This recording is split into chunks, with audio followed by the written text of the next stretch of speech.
ക്രിസ്തുമസിനായി നമുക്ക് ഒരുങ്ങാം.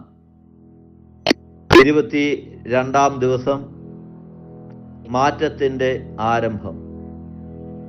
വിശുദ്ധ പൗലോസ്ലീഹ കൊറിന്തോസ്കാർക്ക് എഴുതിയ 2-ാം ലേഖനം 5-ാം അധ്യായം 17-ാം തിരുവചനം.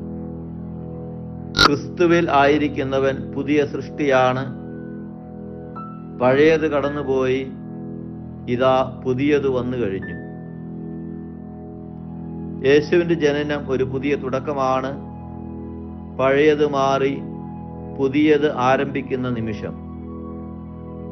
ഇടയന്മാരും ജ്ഞാനികളും യേശുവിനെ കണ്ട ശേഷം പഴയ ജീവിതത്തിലേക്ക് മടങ്ങിയില്ല. അവർ മാറിയ മനുഷ്യരായി മടങ്ങി. ക്രിസ്മസ് നമ്മെയും മാറ്റത്തിനായി വിളിക്കുന്നു. തെറ്റുകൾ ഉപേക്ഷിച്ച് ക്ഷമ സ്വീകരിച്ച് പുതുജീവിതം ആരംഭിക്കുവാനുള്ള അവസരമാണിത്.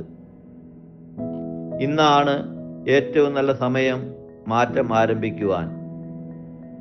യേശുവിനെ ജീവിതത്തിലേക്ക് സ്വീകരിക്കുമ്പോൾ ഇരുട്ടുമാറി പ്രകാശം വരും. ഈ ക്രിസ്മസ് നമ്മളിൽ ഓരോരുത്തരുടെയും ജീവിതത്തിൽ ഒരു പുതിയ തുടക്കമാകട്ടെ. ദൈവം സമൃദ്ധമായി നിങ്ങളെ അനുഗ്രഹിക്കട്ടെ.